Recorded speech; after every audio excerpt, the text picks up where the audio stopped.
नमस्कार दोस्तों। ऐसा माना जाता है कि इच्छाधारी नाग और नागिन अपना रूप बदल सकते हैं। वो किसी का भी रूप ले सकते हैं और अपनी इच्छा से वापस नाग के रूप में आ सकते हैं। ऐसा माना जाता है कि इच्छाधारी सांप के पास एक मणि होती है जिसे नागमणि कहा जाता है।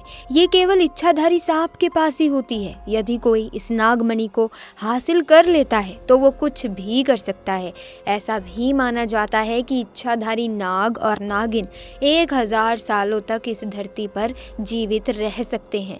दोस्तों, कहते हैं कि नाग नागिन का जोड़ा अगर कहीं पर भी दिख जाए तो उसे मारना तो दूर, उसे छूना भी नहीं चाहिए, क्योंकि कहते हैं नागिन अपने मरे हुए नाग की आंखों में देखकर उसके कातिलों का पता कर लेती है जिन्होंने उसे उसके नाग से जुदा किया हो, और जब तक नागिन अपना बदला पूरा ना कर ले वो चैन से नहीं रहती। ऐसे में दोस्तों, आज जो घटना मैं आपको बताने वाली हूँ, ये घटना घटी है हरियाणा के रेवाड़ी शहर के पास स्थित एक छोटे से गांव पाली में। इस गांव के बड़े बुजुर्गों का ये मानना है कि बहुत पुराने टाइम में एक सपेरे को वरदान देते हुए एक इच्छाधारी नागिन इसी गांव में बस गई थी। इस गांव के लोग उस नागिन को देखकर बहुत ज्यादा घबराते थे, यहाँ तक कि लोगों ने तो अपने घरों से निकलना भी छोड़ दिया था। एक दिन उसी नागिन ने इस गांव के सरपंच को सपने में दर्शन दिए और सपने में ये कहा कि क्या हुआ, तुम लोग मुझसे इतना घबराते क्यों हो, मुझे बहुत ज़्यादा चिंता होती है। तो उस गांव के सरपंच ने उसे बताया कि हमें बहुत ज़्यादा डर लगता है, हम आपके रूप को देखते ही घबरा जाते हैं। तो नागिन ने उसे सपने में आकर कहा कि तुम लोग घबराओ मत, आज से मैं गाँव के पास वाले तालाब के अंदर बस जाऊंगी और सही समय आने पर ही बाहर आऊंगी। इतना कहकर नागिन अचानक गायब हो गई और सरपंच की आंख खुल गई। जब सरपंच की नींद खुली तो वो बहुत ज्यादा घबराया हुआ था। उठकर अपने परिवार वालों को सारी बातें बताई। इसके बाद धीरे धीरे घर के लोग हिम्मत करके शाम के समय अपने घर से बाहर निकलने लगे और बाहर निकलकर लोगों ने ये पाया कि जहाँ पर शाम के वक्त नागिन अक्सर उन्हें बाहर दिख जाया करती थी, अब नहीं दिख रही है। इस पर लोग समझ गए कि सरपंच जी बिल्कुल सही बोल रहे हैं। सरपंच जी के सपने में सचमुच में नागिन आई थी, लेकिन लोगों के मन में ये सवाल था कि सही समय का आखिर क्या मतलब है।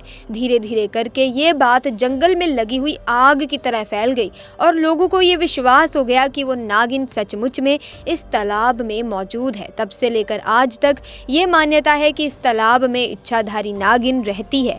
वहीं पर बहुत सारे लोगों ने ये भी दावा किया है कि इस तालाब से निकली हुई उस नागिन को बहुत सारे लोगों ने इंसानी रूप में देखा है और वो इंसानी रूप इतना ज्यादा खूबसूरत है कि कोई इंसान अगर एक बार उसे देख ले तो बेहोश होने से खुद को रोक ही नहीं पाएगा। लेकिन क्योंकि नागिन ने कहा था कि सही समय आने पर वो इस तालाब से बाहर जरूर आएगी, तो इसीलिए गांव वाले उस तालाब के आसपास तक आने से डरते थे और वहां कोई भी नहीं जाता था। खैर, धीरे धीरे समय बीतता गया और अब इस बात को करीब 200 साल बीत गए थे और 200 साल के बाद जो हुआ उसने सबके रोंगटे खड़े कर दिए दोस्तों। लेकिन 2 साल बाद आखिर ऐसी कौन सी घटना हुई जिसने सबको चौंका दिया? तो आपको बता दूं कि बलदेव सिंह नाम के व्यक्ति के साथ ये घटना घटित हुई, जिसने नागिन के आज भी उस तालाब में होने का सबूत दिया। दरअसल दोस्तों, बलदेव सिंह के परिवार में उनकी पत्नी के अलावा उनका एक 5 साल का बेटा था। बलदेव की एक तालाब के किनारे पर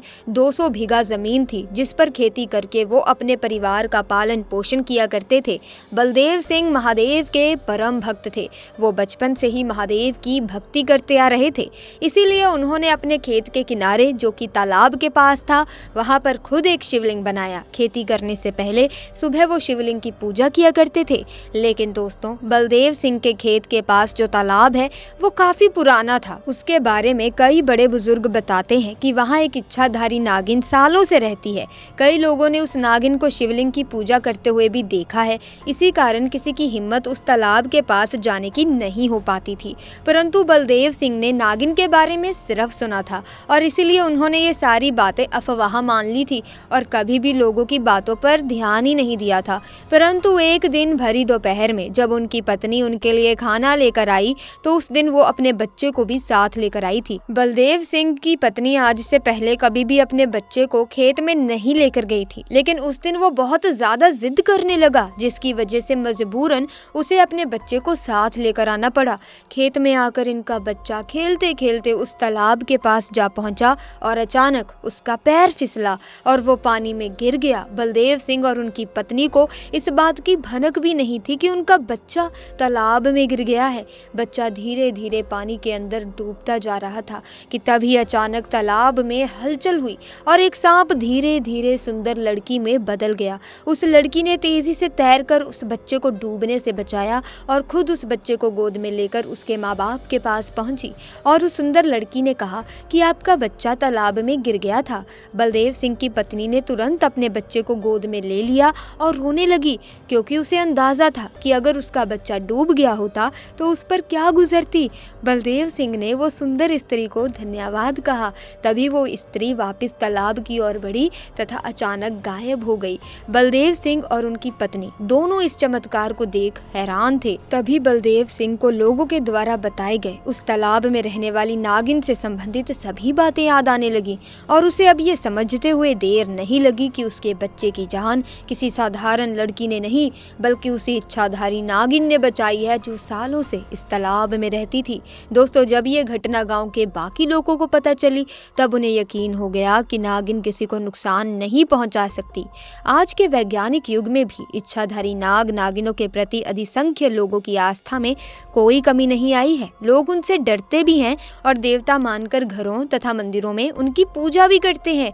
देश भर में किसी न किसी रूप में मनाया जाने वाला नाग पूजा, नाग पंचमी या मणि पूजा का पर्व उन्हीं को समर्पित है। माना जाता है कि पूजा से नागों को प्रसन्न करने से परिवार को सर्प दंश के भय से मुक्ति और आरोग्य का वरदान मिलता है। हिंदुओं के कई देवताओं को नागों का अवतार बताया गया है। चमत्कारी शक्तियों से लैस ये इच्छाधारी नाग नागिन इच्छा अनुसार मनुष्य सहित किसी भी प्राणी का रूप धर सकते हैं। वे बहुत लंबी उम्र जीते हैं, बशर्ते कोई असमय उनकी हत्या न कर दे। उनके साथ रहस्यमयी नागमणि के किस्से भी जुड़े हैं। नागों में पाया जाने वाला एक ऐसा चमकीला और बेशकीमती पत्थर जिसे हासिल करने वाला आरोग्य और दुनिया भर के ऐश्वर्य का स्वामी बन जाता है। इस पत्थर को नागमणि के नाम से जाना जाता है। कहते हैं कि जिस भी व्यक्ति के हाथ नागमणि लग जाए उसकी किस्मत चमक उठती है। आम जनता में यह बात प्रचलित है कि कई लोगों ने ऐसे नाग देखे हैं जिसके सिर पर मणि थी। हालांकि पुराणों में मणिधर नाग के कई किस्से हैं। भगवान कृष्ण का भी इसी तरह के एक नाग से सामना हुआ था। नागमणि को भगवान शेषनाग धारण करते हैं। पुराणों और लोक कथाओं में नागमणि के किस्से आम लोगों के बीच काफी ज्यादा प्रचलित हैं। नागमणि सिर्फ नागों के पास ही होती है। नाग नागिन के अमर प्रेम और नाग की हत्या हो जाने पर नागिन के प्रतिशोध की लोमहर्षक कथाओं से भी हम भलीभांति परिचित हैं। नागिनें सुंदर स्त्री का रूप धरकर मनुष्य से प्रेम भी करती हैं। अल्पकालिक विवाह भी और उनके साथ बदले की कार्यवाही भी वास्तविकता और तर्क से परे होने के बावजूद इन इच्छाधारी नाग और नागिन ने सदियों से हमारे मानस का एक हिस्सा घेर रखा है।